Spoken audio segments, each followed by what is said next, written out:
ఏమన్నది, మీరు purchase order ఇచ్చిండ్రు, మేము ఆల్రెడీ మిషన్లు తయారు చేసి ఆడ పెట్టినాం, ఇప్పుడు మీ డబ్బులు మీకు వెనక్కి ఇవ్వడానికి లేదు, మిగతా బ్యాలెన్స్ కూడా మాకు కట్టాల్సిందని వాళ్ళు అన్నారు.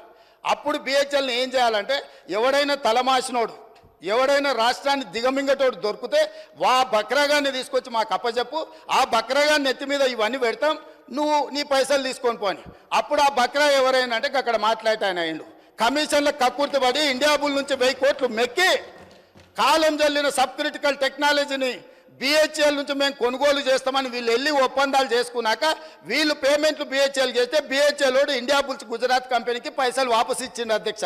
అంటే ఇండియా బుల్స్కు వీళ్ళకు మధ్యలో జరిగిన ఒప్పందం, జరిగిన అవినీతి లావాదేవీలు, చీకటి వ్యాపారాలు, దాంట్లో భాగంగానే ఇండియా బుల్స్ కంపెనీని బెయిల్ అవుట్ చేయడానికి వీళ్ళు బిహెచ్ఎల్ దగ్గరకు పోయి కాలం జల్లిన టెక్నాలజీని నామినేషన్ బేసిస్ మీద బిహెచ్ఎల్కి ఇచ్చి తెచ్చిండ్రు అధ్యక్ష.